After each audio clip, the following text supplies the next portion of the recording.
Spain to grant legal status to 500,000 undocumented immigrants. I saw this. Super based. You know, this was like directly ordained by the king. Spain's left-wing government said it had approved a fast-track plan to allow up to 500,000 undocumented migrants to apply for legal residency status, most of them from Latin America and Africa. Based.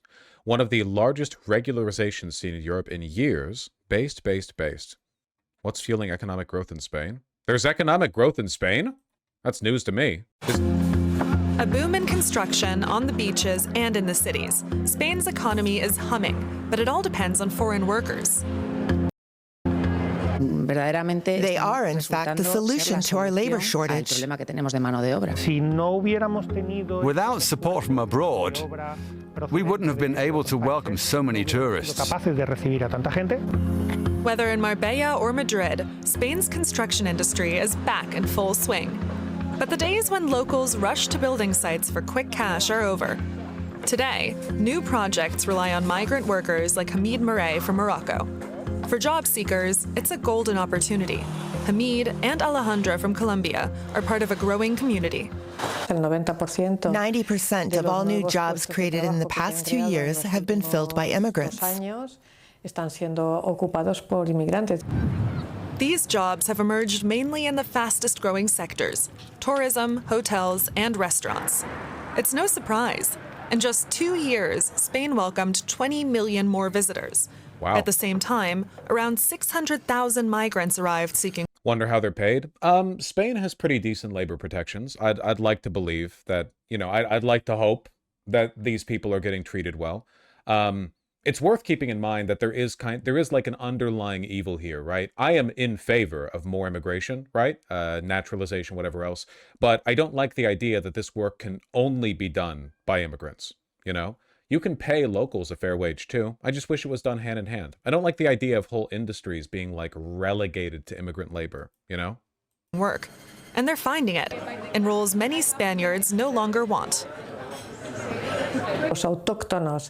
Locals are aiming for better paid, less physically demanding jobs with fewer working hours. And that leaves these types of positions to immigrants. Salvador Gallardo's restaurant on the Mediterranean coast is one example. Just one of the kitchen staff is Spanish. The rest are from North Africa or South America. Together, they're helping Spain's economy grow faster than other EU nations. But what sounds like a success story doesn't benefit everyone. The country's overall wealth is growing because the population has grown. It's as if we suddenly became a much larger country. Can't you make the argument that importing immigrants for fulfilling jobs is a neoliberal approach? Listen, people should be able to travel freely and live freely, okay? The reason this keeps happening is because, for the most part, these jobs are very difficult and locals don't want to do them. Americans don't want to do agricultural work. Why would they? What American who lives in like LA would want to travel out into the like farms in the middle of the state and be a farmhand?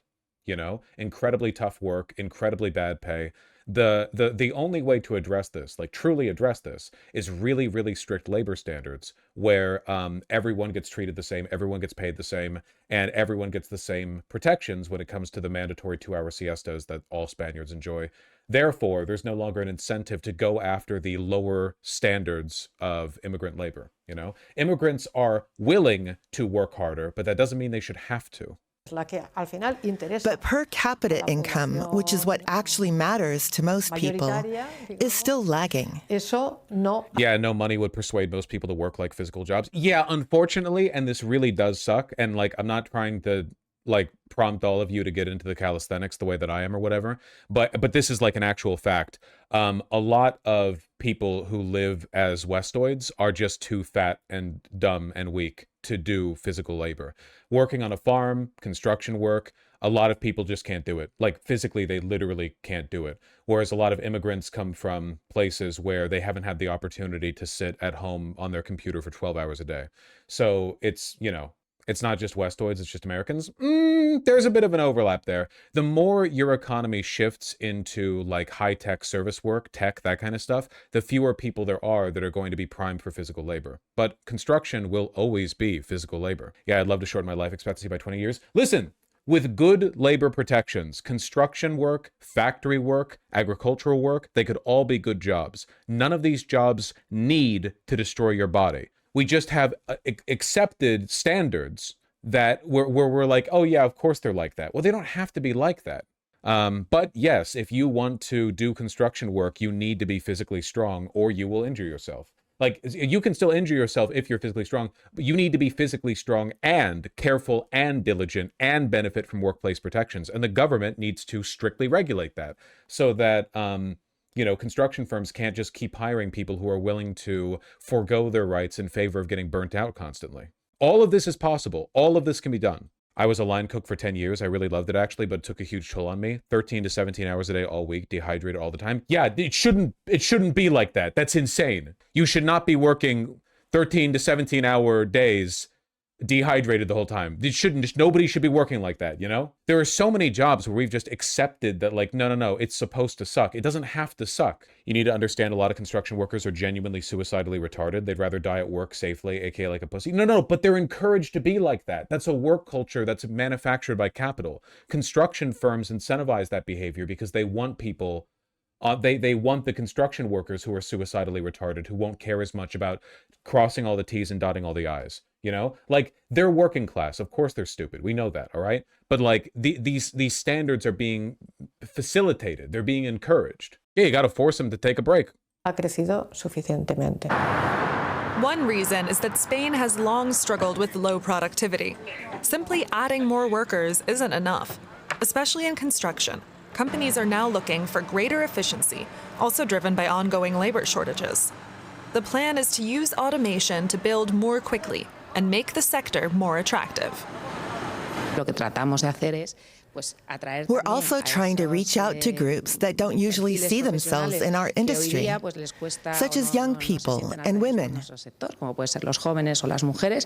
So far, most immigrants are still working in lower-skilled jobs, but Spain is becoming increasingly appealing to businesses and skilled professionals.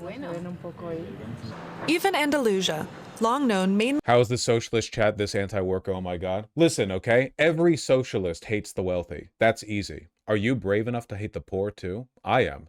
Join me here in Valhalla. Unfortunately, the peasant culture and brains of the poor are often a big impediment to any kind of meaningful change, you know, in this field. Look at how hard Appalachian coal miners have fought for decades to make sure they have to continue eating shit day in, day out. Every time they're interviewed, they're like, yep, this is just how it is, and yeah, my life's ruined, and my kids left me, and won't talk to me, and my wife left me, and everything's ruined, whatever, but, you know, don't you dare give me any of that communist pussy shit about labor rights. Like, you have to... Unfortunately, like, we have many enemies. As a holiday destination, is changing. Take Malaga's technology park. Since the end of the pandemic, more and more international talent has been moving here, including senior managers with international experience. We employ people from over 28 countries. We chose Malaga because of its quality of life. The climate, food, people, and ecosystem draw international talent. In the longer run, though, Spain's success could become a challenge. If the economy slows, low-skilled workers would be the first to lose their jobs. There are just so many presumptions here, you know? At the end of the day, like, you know what we're looking at here, right? You're familiar with the actual, like, theory term, you know? Tendency of the rate of profit to fall. Like, it's a long-term version of the, well, it's always a long-term version of this, I suppose. You know, it's an extension of that concept, basically.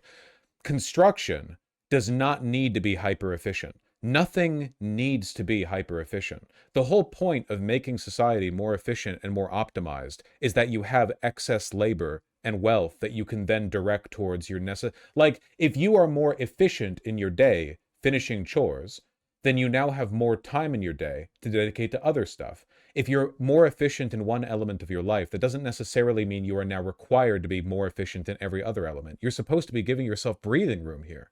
So why is it that everything has to run by the thinnest margin? For thousands of years, construction has been a field, okay? I'm pretty sure we do not need to like run it to the cutting edge now in order for it to thrive. There is an unprecedented demand for new housing in the West, okay? Like why would we? Well, anyway, I'm glad they're naturalizing a lot of people. That's good. I think that's good. The Catholic Church welcomed the naturalization of the 500,000 illegal immigrants. Nice.